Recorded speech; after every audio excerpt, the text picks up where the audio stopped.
मित्रों नमस्कार, जय श्री राम। आप सभी का एक बार फिर से स्वागत है हमारे चैनल सुन लो कहानियां में। दोस्तों, जब पाप और अधर्म चारों ओर फैल गया था, तब भगवान विष्णु ने वामन अवतार लिया और केवल 3 पगों में ही संपूर्ण संसार को माप लिया। लेकिन क्या आप जानते हैं कि अपरा एकादशी का व्रत इसी वामन अवतार से जुड़ा हुआ है। यह एकादशी केवल उपवास नहीं, बल्कि आत्मशुद्धि, मोक्ष और भगवान की कृपा प्राप्त करने का दिव्य साधन है। जो भक्त सच्चे मन से इस दिन व्रत करता है, वह अपने जीवन के पापों से मुक्त हो जाता है और उसके घर में सुख, शांति और समृद्धि का वास होता है। आज की इस कथा में हम जानेंगे वामन भगवान की अद्भुत लीला और अपरा एकादशी की चमत्कारी महिमा। तो आइए श्रद्धा और आस्था के साथ इस पावन कथा को सुने और भगवान विष्णु की कृपा को अपने जीवन में अनुभव करें। जय श्री कृष्ण। दोस्तों, युधिष्ठिर भगवान श्री कृष्ण से कहने लगे, हे भगवान, ज्येष्ठ कृष्ण एकादशी का क्या नाम है तथा उसका महत्व क्या है, सो कृपा कर कहिए। भगवान श्री कृष्ण कहने लगे, हे राजन, यह एकादशी अचला तथा अपरा 2 नामों से जानी जाती है। पुराणों के अनुसार ज्येष्ठ कृष्ण पक्ष की एकादशी अपरा एकादशी है, क्योंकि यह अपार धन देने वाली है। जो मनुष्य इस व्रत को करते हैं, वे संसार में प्रसिद्ध हो जाते हैं। जो फल तीनों पुष्कर में कार्तिक पूर्णिमा को स्नान करने से या गंगा तट पर पितरों को पिंडदान करने से प्राप्त होता है, वही अपरा एकादशी का व्रत करने से प्राप्त होता है। मकर के सूर्य में प्रयागराज के स्नान से, शिवरात्रि का व्रत करने से, सिंह राशि के बृहस्पति में गोमती नदी के स्नान से, कुंभ में केदारनाथ के दर्शन या बद्रीनाथ के दर्शन, सूर्य ग्रहण में कुरुक्षेत्र के स्नान से, स्वर्ण दान करने से अथवा अर्धप्रसूता गौदान से जो फल मिलता है, वही फल अपरा एकादशी के व्रत से मिलता है। इस दिन भगवान त्रिविक्रम की पूजा की जाती है। अपरा एकादशी के व्रत के प्रभाव से ब्रह्म हत्या, भूत योनि, दूसरे की निंदा आदि के सब पाप दूर हो जाते हैं। इस व्रत के करने से परस्त्री गमन, झूठी गवाही देना, झूठ बोलना, झूठे शास्त्र पढ़ना या बनाना, झूठा ज्योतिषी बनना तथा झूठा वैद्य बनना आदि सब पाप नष्ट हो जाते हैं। जो क्षत्रिय युद्ध से भाग जाए, वे नरकागामी होते हैं, परंतु अपरा एकादशी का व्रत करने से वे भी स्वर्ग को प्राप्त होते हैं। जो शिष्य गुरु से शिक्षा ग्रहण करते हैं, फिर उनकी निंदा करते हैं, वे अवश्य नरक में पड़ते हैं, मगर अपरा एकादशी का व्रत करने से वे भी इस पाप से मुक्त हो जाते हैं। यह व्रत पापरूपी वृक्ष को काटने के लिए कुल्हाड़ी है, पापरूपी ईंधन को जलाने के लिए अग्नि, पापरूपी अंधकार को मिटाने के लिए सूर्य के समान, मृगों को मारने के लिए सिंह के समान है। मनुष्य को पापों से डरते हुए इस व्रत को अवश्य करना चाहिए। अपरा एकादशी का व्रत तथा भगवान का पूजन करने से मनुष्य सब पापों से छूटकर विष्णु लोक को जाता है। हे राजन, यह एकादशी की कथा मैंने लोकहित के लिए कही है। इसे पढ़ने अथवा सुनने से मनुष्य सब पापों से छूट जाता है। बोलो जय श्री हरि विष्णु। वेदों और पुराणों में वर्णित व्रतों की महिमा अनंत है। एकादशी व्रत इनमें सर्वोपरि माना गया है, क्योंकि यह सीधे सीधे भगवान विष्णु को समर्पित है और आत्मा की शुद्धि के लिए अत्यंत प्रभावशाली माना गया है। 23 मई शुक्रवार के दिन ही अपरा एकादशी का व्रत रखा जाएगा। भगवान श्री कृष्ण ने आगे कहा, ज्येष्ठ कृष्ण पक्ष की इस अपरा एकादशी का महत्व पुराणों में विस्तार से बताया गया है। इस व्रत में भगवान त्रिविक्रम विष्णु जी के वामन रूप की पूजा की जाती है। यदि आप श्रद्धा से अपरा एकादशी का व्रत करें, तो सभी पाप नष्ट हो जाते हैं। इस व्रत से जो पुण्य प्राप्त होता है, वह अन्य कई तीर्थों और व्रतों से भी अधिक होता है। यह व्रत पापरूपी वृक्ष को काटने के लिए कुल्हाड़ी के समान है, पापरूपी अंधकार को दूर करने के लिए सूर्य के समान है और पापरूपी ईंधन को जलाने वाली अग्नि के समान है। मनुष्य को चाहिए कि वह इस व्रत को अवश्य करे और अपने जीवन को पवित्र बनाए। भक्तों, आज हम आपको भगवान विष्णु के वामन अवतार की कथा का भी श्रवण कराएंगे। आपसे निवेदन है कि आप सभी कथाओं को अंत तक अवश्य सुने।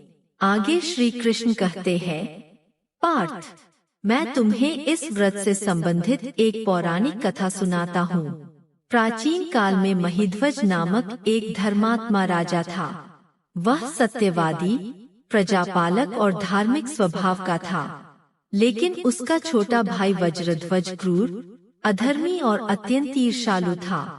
वह अपने बड़े भाई से द्वेष करता था और एक दिन उसने छलपूर्वक उसकी हत्या कर दी। राजा महिध्वज के शव को एक घने जंगल में एक पीपल के वृक्ष के नीचे गाड़ दिया गया। उस अकाल मृत्यु के कारण राजा की आत्मा प्रेत योनि में चली गई और वह पीपल वृक्ष पर वास करने लगी। वहां से वह राहगीरों को डराने और उत्पात मचाने लगी। वर्षों तक यह स्थिति बनी रही, जब तक कि एक दिन महान तपस्वी ऋषि धौम्य उस वन में से गुजरे। उन्होंने अपने तपोबल से उस प्रेत की पीड़ा और उसका अतीत जान लिया। वह जान गए कि यह आत्मा राजा महिध्वज की है, जो अपने छोटे भाई के पाप का शिकार हुई है। ऋषि धौम्य ने उस आत्मा से संवाद किया और उसे सांत्वना दी। उन्होंने उसे परलोक विद्या का उपदेश दिया और कहा, हे आत्मा, तू इस योनि से तभी मुक्त हो सकता है जब किसी पुण्यात्मा का व्रतफल तुझे अर्पित किया जाए। तब उस करुणामय ऋषि ने स्वयं अपना एकादशी का व्रत किया और उसका समस्त पुण्य राजा को अर्पित कर दिया। जैसे ही व्रत का पुण्य राजा को प्राप्त हुआ, दिव्य प्रकाश प्रकट हुआ और वह प्रेत योनि से मुक्त हो गया। उसने दिव्य देह धारण की और स्वर्ण निर्मित पुष्पक विमान में बैठकर स्वर्ग की ओर प्रस्थान किया। जाते जाते उसने ऋषि को धन्यवाद दिया और कहा, हे मुनिवर, आपने मुझे अधोगति से बचाया है। मैं सदैव आपका ऋणी रहूंगा। भगवान श्री कृष्ण बोले, हे युधिष्ठिर, इस व्रत को जो श्रद्धा से करता है या इसकी कथा को भावपूर्वक सुनता या पढ़ता है, वह समस्त पापों से मुक्त हो जाता है और अंत में भगवान विष्णु के परम धाम को प्राप्त करता है। अपरा एकादशी के पश्चात ज्येष्ठ मास के शुक्ल पक्ष में अगली एकादशी आती है, जिसे निर्जला एकादशी कहा जाता है। यह एकादशी भी अत्यंत पुण्यदायिनी मानी जाती है, परंतु अपरा एकादशी अपने आप में समस्त पापों के नाश की कुंजी है। इस कथा को पढ़ने और श्रवण करने मात्र से व्यक्ति को अपार पुण्य की प्राप्ति होती है। जो श्रद्धा, संयम और नियम पूर्वक इस व्रत को करता है, वह न केवल इस जन्म में बल्कि अगले जन्मों तक भी उत्तम फल का भागी बनता है। श्री विष्णुवे नमः। अपरा एकादशी का पारण समय 23 मई के दिन अपरा एकादशी का व्रत रखा जाएगा और इसके चलते अगले दिन 24 मई शनिवार को अपरा एकादशी का पारण किया जाएगा। व्रत पारण का शुभ मुहूर्त सुबह 6:01 से सुबह 8:39 के बीच है। अपरा एकादशी के दिन वामन भगवान की पूजा करने से व्यक्ति को सभी पापों से मुक्ति मिलती है और मोक्ष की प्राप्ति होती है। भक्तों, अब हम श्रवण करेंगे भगवान विष्णु के वामन अवतार की कथा। भगवान विष्णु का 5वां अवतार है, जो त्रेता युग में हुआ था। इस अवतार में भगवान विष्णु ने एक बौने ब्राह्मण वामन का रूप धारण किया था। यह अवतार असुर राज बलि के अहंकार को समाप्त करने और तीनों लोकों में धर्म की स्थापना के उद्देश्य से हुआ था। दैत्यों के राजा बलि प्रहलाद के पौत्र और विरोचन के पुत्र थे। वे अत्यंत बलशाली, विद्वान और विष्णु भक्त थे। उन्होंने कठिन तपस्या और यज्ञों के माध्यम से देवलोक पर विजय प्राप्त कर ली थी। देवराज इंद्र सहित अन्य देवता पराजित होकर स्वर्ग से निष्कासित हो गए। असुरराज बलि की प्रसिद्धि और शक्ति निरंतर बढ़ रही थी। बलि ने महर्षि भृगु के वंशज शुक्राचार्य को अपना गुरु बनाया और उनके निर्देशन में एक विशाल अश्वमेध यज्ञ का आयोजन किया। इस यज्ञ के माध्यम से बलि तीनों लोकों पर अधिकार करना चाहता था। देवता भयभीत होकर ब्रह्मा जी के साथ भगवान विष्णु के पास गए और असुरराज बलि के अत्याचार से रक्षा की प्रार्थना की। भगवान विष्णु ने आश्वासन दिया कि वे स्वयं वामन रूप में अवतार लेंगे और बलि का गर्भ चूर करेंगे। भगवान विष्णु ने अदिति के गर्भ से वामन रूप में अवतार लिया।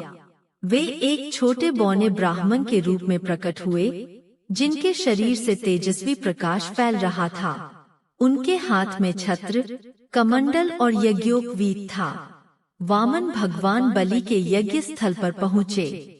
बलि ने उनका आदर सत्कार किया और उन्हें दान देने का वचन दिया।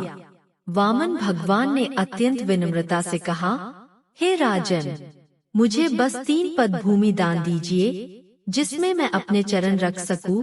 बलि ने यह देखकर कि वामन केवल 3 पद भूमि मांग रहे हैं, हंसते हुए तुरंत वचन दे दिया। मगर गुरु शुक्राचार्य ने बलि को चेताया कि यह कोई साधारण ब्राह्मण नहीं, स्वयं भगवान विष्णु है। मगर बलि ने अपने वचन का पालन करने का निर्णय लिया। जैसे ही बलि ने दान का वचन दिया, वामन भगवान का आकार बढ़ने लगा। वे विशाल रूप धारण कर त्रिविक्रम बन गए। उन्होंने पहले पग में संपूर्ण पृथ्वी को मापा, दूसरे पग में आकाश को। अब तीसरा पग रखने के लिए कोई स्थान नहीं बचा। भगवान ने बलि से पूछा, अब मेरा तीसरा पग कहाँ रखूं? बलि ने विनम्रता से अपना सिर झुका दिया और कहा, भगवान, तीसरा पग मेरे सिर पर रखिए।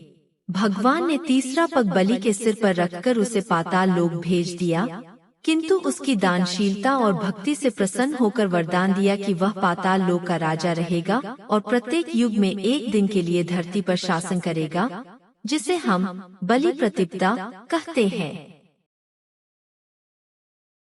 वामन अवतार हमें यह सिखाता है कि अहंकार कितना भी बड़ा क्यों न हो, धर्म और विनम्रता के आगे झुकना पड़ता है।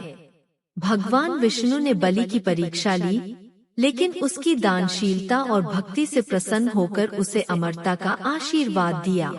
यह व्रत बहुत ही पुण्यमय है। बोलिए श्री लक्ष्मी नारायण भगवान की जय, श्री तुलसी माता की जय, शालिग्राम भगवान की जय। भक्तों, आइए अब आप सभी की मनोकामना को पूर्ण करने वाली कथा को भी सुनते हैं। एकादशी माता की कथा। एक बार देवर्षि नारद जी बैकुंठ लोक गए। वहां उन्होंने भगवान श्री लक्ष्मी जी को प्रणाम किया। फिर नारद जी ने श्री हरि से कहा, प्रभु, अब धरती पर आपका प्रभाव कम हो रहा है। धर्म पर चलने वालों को कोई अच्छा फल नहीं मिल रहा। जो पाप कर रहे हैं, उनका भला हो रहा है। तब श्री हरि कहने लगे, ऐसा नहीं है देवर्षि, जो भी हो रहा है सब नियति के कारण हो रहा है। श्री हरि की बात सुनकर नारद जी बोले, प्रभु, मैं तो देखकर आ रहा हूँ कि पापियों को तो अच्छा फल मिल रहा है, लेकिन भला करने वाले और धर्म के रास्ते पर चलने वाले लोगों को बुरा फल मिल रहा है। उन्हें दुख भोगने पड़ रहे हैं। भगवान ने कहा, देवर्षि, कोई ऐसी घटना बताओ जिससे तुम्हें यह लग रहा हो। नारद जी कहने लगे, प्रभु, अभी अभी मैं एक जंगल से आ रहा हूँ। वहाँ पर एक गाय दलदल में फंसी हुई थी। कोई भी उसे बचाने वाला नहीं था। थोड़ी ही देर के बाद मैंने देखा कि एक चोर उधर से गुजरा। दलदल में फंसी हुई गाय को देखकर वह रुका तक नहीं, बल्कि उस गाय पर पैर रखकर वह दलदल से भरा हुआ गड्ढा लांघकर आगे निकल गया। आगे गया तो उस चोर को सोने की मोहरों से भरी एक थैली मिली। थोड़ी ही देर बाद वहाँ पर एक साधु महाराज आए। उन्होंने उस गाय को दलदल में फंसा देखा तो गाय को बाहर निकालने की पूरी कोशिश की और पूरी ताकत लगाकर आखिरकार उस गाय को निकाल लिया। गाय को बाहर निकालने के प्रयास में वह साधु महाराज खुद दलदल से लथपथ हो गए थे। जब वह साधु महाराज आगे बढ़े तो एक गड्ढे में गिर गए और उन्हें चोट लग गई। प्रभु, अब आप ही बताइए, यह कौन सा न्याय है? नारद जी की पूरी बात सुन लेने के बाद श्री हरि बोले, देवर्षि, यह सही ही हुआ। जो चोर गाय पर पैर रखकर भाग गया था, उसकी किस्मत में तो एक खजाना था, लेकिन उसके इस पाप के कारण उसे केवल कुछ मोहर ही मिल पाई। वहीं उन साधु महाराज को गड्ढे में इसलिए गिरना पड़ा क्योंकि उनके भाग्य में उस समय मृत्यु लिखी हुई थी। लेकिन एक गाय को बचाने के कारण और उस दलदल से बाहर निकालने के कारण उनके पुण्य बहुत अधिक बढ़ गए और उनकी मृत्यु बस एक छोटी सी चोट में बदल गई। इंसान के कर्म से ही उसका भाग्य तय होता है देवर्षि, इसलिए अच्छे कर्म करना कभी भी नहीं छोड़ना चाहिए। श्री हरि की बात सुनकर देवर्षि नारद मुस्कुराते हुए और प्रभु को प्रणाम करते हुए नारायण नारायण कहकर प्रभु की रचाई हुई सृष्टि की अन्य लीलाएं देखने के लिए चल पड़े। प्रेम से बोलिए श्री लक्ष्मी नारायण भगवान की जय। भक्तों, अब हम सुनेंगे एकादशी माता की कथा। इस कथा को सुनने से ही एकादशी का व्रत पूरा माना जाता है। श्रोताओं, एक बार एक बूढ़ी माँ ने एकादशी का उपवास रखा। बड़ी ही भक्ति भाव से वह एकादशी की पूजा किया करती थी। वे बूढ़ी हो चुकी थी। उन्हें वृद्धावस्था में कोई भी ऐसी वस्तु नहीं चाहिए थी। वे एकादशी का उपवास रखती, क्योंकि एकादशी का उपवास रखने से तो श्री हरि की कृपा से सब कुछ मिल जाता है। वह बूढ़ी माँ तो अपने बच्चों के लिए, अपने परिवार की सुख सुविधा के लिए इतना कठिन व्रत रखती थी। वे दिन भर तो बड़ा कठिन मन करके और अपनी प्यास को किसी तरह से रोके रही, क्योंकि एकादशी के व्रत में वह जल की एक बूंद भी ग्रहण नहीं करती थी। द्वादशी को ही जल पीकर वह अपने व्रत का पारण किया करती थी। दिन भर उन्होंने किसी प्रकार अपने मन को संयमित रखा, पूजा पाठ की, व्रत की कथा पढ़ी सुनी और फिर पंडित जी को मिट्टी के एक पात्र में भरकर पानी और मौसमी फलदान में दिए। दोना भरकर शक्कर भी वितरित की। उन्हें गर्मी के कारण बड़ी बेचैनी हो रही थी। एक तो निराहार और निर्जल रहकर उपवास रखा था और ऊपर से प्यास भी अधिक सता रही थी। इस कारण उन्होंने सोचा कि चलो पानी में बैठूं तो शायद थोड़ी शांति मिले। यह सोचकर वह पानी में बैठी रही। पानी से बार बार कुल्ला करती और मुंह हाथ धोती रही। तब कहीं जाकर उन्हें थोड़ा बहुत चैन मिला। एक तो धूप तेज की पड़ रही थी, इस कारण बार बार बूढ़ी माँ का मुंह सूखा जा रहा था। बूढ़ी माँ बड़ी बेचैन हो रही थी। एक तो बुढ़ापा, दूसरा यह भयंकर गर्मी। बुढ़ापे की तो स्थिति ही कुछ ऐसी होती है, बड़ी मुश्किल से धीरज बन पाता है। अब किसी प्रकार रोक धोकर दिन कट पाया। अब बूढ़ी माँ के सामने पहाड़ सी लंबी रात थी, जिसका कट पाना बड़ा ही मुश्किल दिखाई दे रहा था। चारपाई पर पड़ी हुई बूढ़ी माँ को किसी प्रकार भी शांति नहीं मिल रही थी। बार बार प्यास के मारे गला सूख रहा था और वे इस प्रकार बेचैन होकर करवटें बदलती जा रही थी। कई बार उठकर वे घर के बाहर जाती, फिर अंदर आ जाती। ना उन्हें घर के अंदर शांति मिल रही थी, ना बाहर। वे पड़ी पड़ी एकादशी माता को याद करती रही और मन में कहती रही, हे माता, आप मेरी लाज रखिएगा। आप ही मुझे शक्ति दीजिएगा ताकि मैं भली भांति आपका व्रत कर सकूं और यह पहाड़ सी रात सुकून से बीत जाए। प्यास के कारण बूढ़ी माँ की बेचैनी तो बढ़ ही रही थी। उन्होंने धैर्य रखने का बहुत प्रयास किया, लेकिन आखिरकार उनकी सहनशीलता की सीमा टूट गई और वे घबराकर प्यास के मारे एकदम चिल्ला पड़ी, बचाओ, बचाओ। बूढ़ी माँ का चिल्लाना सुनकर उनके परिवार के सभी सदस्य उनके आसपास इकट्ठा हो गए और बूढ़ी माँ की चारपाई के पास पहुँच गए। सब बोले, अम्मा जी, क्या हुआ? आपको क्यों चिल्ला रही हो? और जब आपसे व्रत नहीं रखा जाता तो इस बुढ़ापे में इतना कठिन व्रत क्यों कर रही हो? अम्मा जी, अगर शरीर में ताकत है तभी तो भक्ति हो पाएगी। आप पानी पी लीजिए। बूढ़ी माँ अपने परिवारजनों से बोली, मेरे तो प्यास के मारे प्राण ही निकले जा रहे हैं। जरा जल्दी से मेरी छाती पर ठंडे पानी का घड़ा तो रख दो। नातिन ने दौड़कर दादी की छाती पर ठंडे पानी का बर्तन रख दिया। तब कहीं जाकर उन्हें थोड़ा बहुत सुकून मिला, और जब सुकून मिला तो थोड़ी देर के लिए उन्होंने अपनी आंखें बंद कर ली। इधर एकादशी माता सोचने लगी, यह है तो बूढ़ी माँ, लेकिन बड़े नियम से मेरा व्रत रखती है, चलकर इनकी परीक्षा लेनी चाहिए। ऐसा विचार कर एकादशी माता आधी रात को मुर्गा बनकर कुकरू करने लगी। मुर्गे की आवाज सुनकर बूढ़ी माँ जल्दी से उठी और बाहर जाकर आसमान की ओर निहारा, लेकिन आसमान में तो कहीं भी उन्हें सुबह का तारा दिखाई ही नहीं दिया। अब वे सोचने लगी कि फिर यह मुर्गा भला क्यों और कैसे बोल गया। एक तो उन्हें प्यास लग रही थी, अब थोड़ा बहुत उनका मन भी बेचैन होने लगा। आखिरकार उन्होंने यह दृढ़ निश्चय किया कि अब तो मैं इस व्रत को पूरा करके ही छोड़ूंगी, फिर चाहे व्रत पूरा होने तक मेरे प्राण ही क्यों न निकल जाए। मन में ऐसा पथ का निश्चय कर वह वापस चारपाई पर आकर लेट गई। थोड़ी ही देर के बाद एकादशी माता ने उनकी फिर से परीक्षा लेनी चाहिए, तो वह एक छोटी सी कन्या का रूप धरकर गिलास में मीठा पानी लेकर उनके सिरहाने खड़ी हो गई और जोर से बोली, दादी जी, सवेरा हो गया है, आप हाथ मुंह धोकर शरबत पी लीजिए। पहले तो शरबत का भरा हुआ गिलास देखकर बूढ़ी माँ का मन ललचाने लगा, प्यास के मारे गला जो सूख रहा था। किंतु अचानक उन्हें याद आया कि उनका तो एकादशी का उपवास है। फिर उन्होंने सोचा, अभी तो मैं किसी भी तरह से यह शरबत नहीं पी सकती, और फिर वे चुपचाप वापस अपनी चारपाई पर लेट गई। जैसे ही उनकी आंख लगी, तभी उन्हें एहसास हुआ कि मानो किसी ने उन्हें पानी से भरे कुएं में पटक दिया हो। वे बहुत देर तक उस कुएं में हाथ पांव चलाती रहीं, लेकिन इस बीच उन्होंने अपने मुंह में पानी की एक बूंद भी नहीं जाने दी, क्योंकि उनका एकादशी का उपवास जो था, और वे पक्के निश्चय के साथ अपना व्रत पालन करती रहीं। थोड़ी ही देर में उन्हें ऐसा लगा मानो सामने आग जल रही हो। आग के कारण बड़ी भारी गर्मी लगने लगी।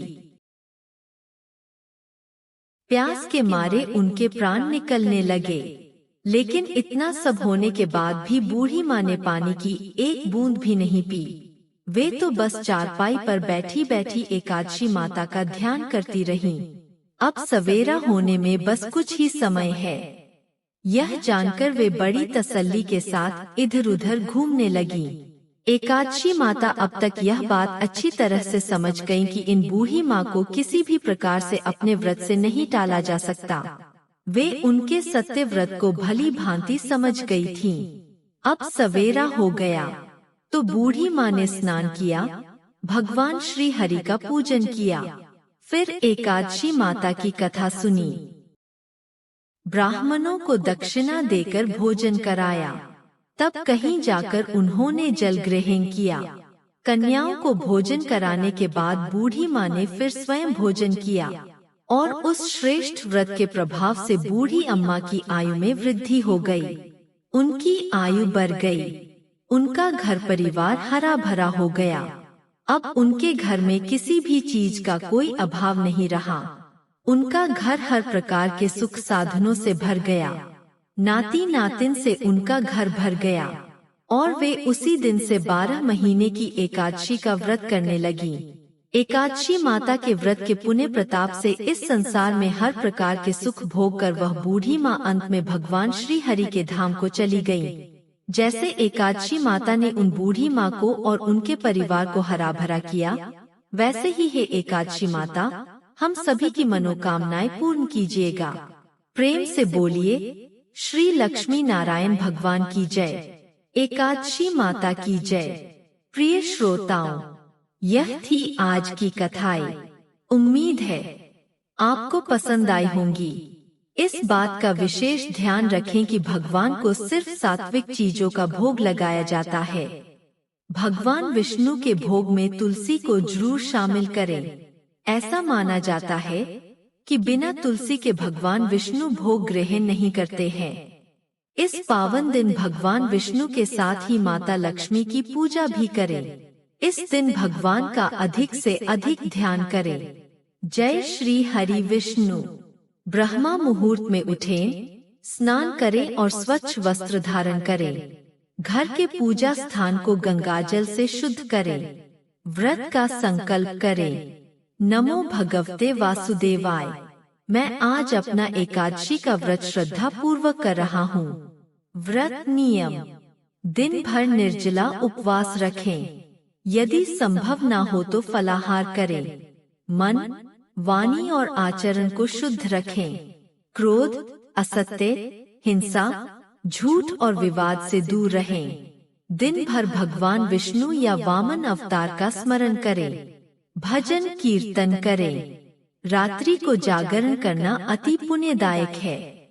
द्वादशी के दिन पारण: व्रत खोलना 24 मई 2025।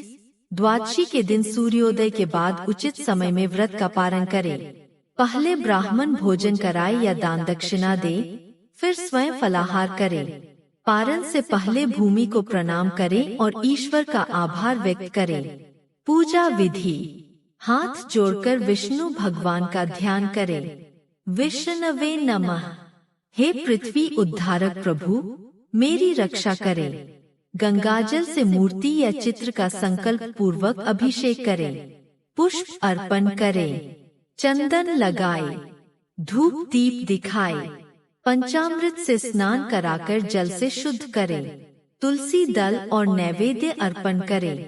अंत में विष्णु सहस्रनाम या नमो भगवते वासुदेवाय मंत्र का जप करें। आरती करें और क्षमा याचना करें।